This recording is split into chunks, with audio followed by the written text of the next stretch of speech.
Thursday afternoon.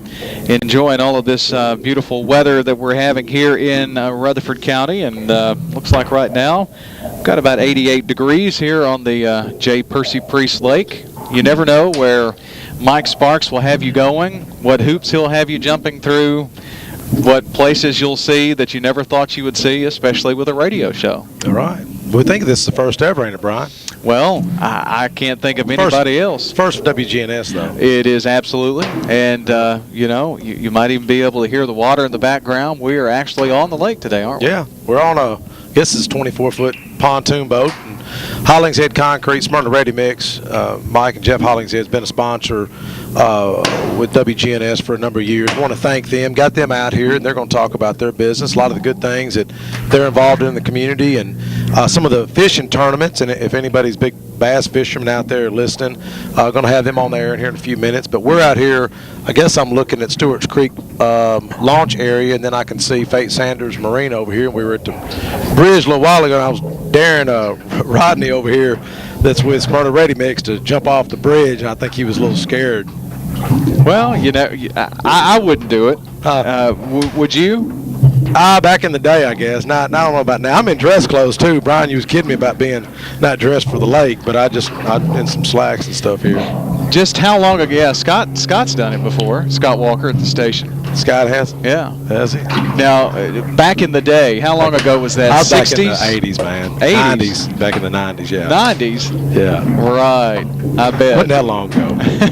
I'll tell you what, no, it is kind of dangerous. It's pretty high up there. It doesn't look that high from the lake, but you looking down, it's pretty high. Yeah. But I've seen a lot of folks over here on their jet skis, and they're swinging off the rope and all out here. And, you know, I guess a lot of people may be listening that may remember, you know, there's always been a rope underneath the Fate Sanders Bridge since I was a kid. My sister would carry me up here when I was about 3 and 4 and 5 years old at Old Smyrna Beach, and had a lot of good times out here.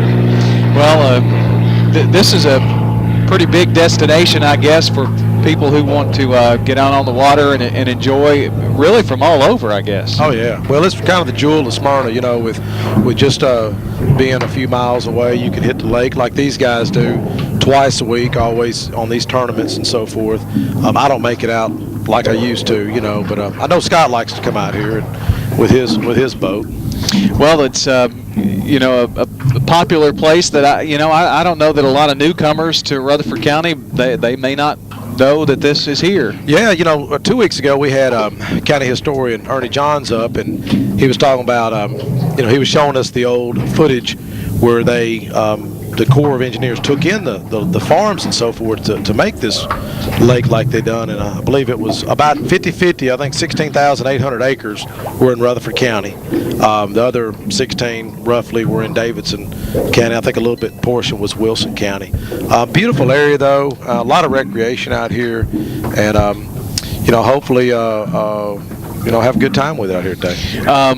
Part of this, I guess, kind of feeds off of what we talked about last time with Ernie and all. And I've done a little bit of research after that. You know, it's like they left roads and left farmland and fences and all of that and just flooded the area. Well, I was asking Rodney just now because we were kidding about jumping off the bridge there, and there's always rumor that there was a fence on the other side, and that you'd have to be careful, but you know, roads, and there's still some when the lake's down, you could still see some areas of some old foundations and so forth of some old homes and so forth. Scott and I were looking on Google Earth before I came out here today, and you can actually look at the aerial view and see on some of the islands or whatever what looks like a road, and then you can see on the other side, what would be the road that would connected it. Couchville Pike, Old Jones Mill Road that probably ran over there to my left. That ran up to the old Jones Mill that's on Weekly Lane up here. That would, you know, here you got Jones Mill in Laverne, you got this other Jones Mill up here in Smyrna. A lot of people may not know that, but I've always been intrigued by the old history out here, you know.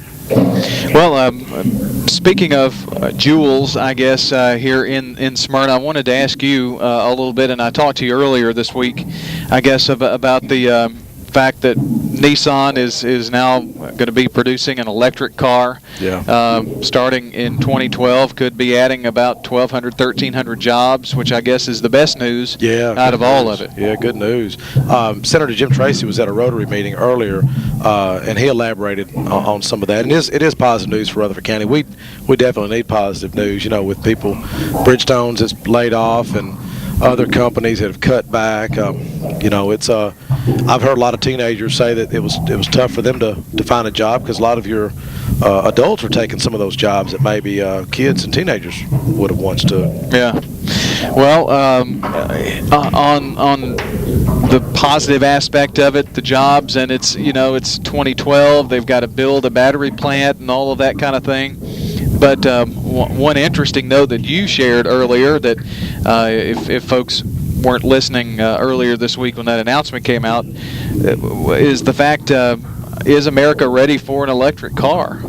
Yeah, I had me and a gentleman at Rotary, we were talking about it. Personally, I just don't see that fitting in the marketplace right now. I mean, that's going to fit a small segment, you know, electric cars, but I mean, you look at the maintenance. I mean, what's a battery? They say it's $5,000 to $8,000 to replace a battery on an electric car. I just don't see people spending that kind of money. There's got to be some kind of tax incentives or something to really get people into those vehicles to make a big purchase like that. I'm not saying it couldn't take off. I think you need to have a mix on some things, but it's definitely positive news for Rutherford County. I would think, and something I never thought about until your comment aired, and then some discussion came about with another person. What happens when you plug these vehicles up? You plug all of these electric vehicles up. What does that do to the power grid? And are you going to have enough power to power homes and businesses and vehicles at that point? I mean, right now we struggle with blackouts in California. How are you going to add electric cars and plug them up? How does that work? I don't know. I mean, it's be pretty interesting. But I think Toyota's got a vehicle out that has some solar panels on the roof. Now it doesn't power the car, but I think it helps to rejuvenate some of the battery and so forth. So I think that's that'd be neat. But I had a guy the day that purchased a vehicle from us. He bought a van from us to use for his business, and he needed it to carry those solar panels, and he was putting them for businesses. In fact, I won't mention the business because they're looking at doing I'll say it's a drugstore here in Smyrna that's locally owned. I'll put it that way, on Murfreesboro Road. But they're looking at the panels on their business, and they have some kind of a federal tax credit out there that will help with that, which I thought was pretty neat, and it's a good marketing ploy. If they're kind of going green in a sense, that may be able to really help them with some sales and kind of a focal point for that, Mike, on another note, I guess news that's been going on tomorrow, I guess you've got a big county commission meeting tomorrow morning. You're going to pass a budget? I guess. Just wait and see. Looks like it. Yeah. Something will pass. It has to, doesn't it? Yeah, I'll tell you, I tell you, we're seeing unprecedented times, I mean, you look at California, and they say that state will be bankrupt. They're running out of cash. Next month, they're supposed to be out of cash, California. That's literally a big state. Wow. I mean, we always looked at California like they were so progressive and they had their act together. Now it's like you want to be away from California. People are moving out by the droves. Businesses are moving out. Why? I mean, why? They've just tax and spend.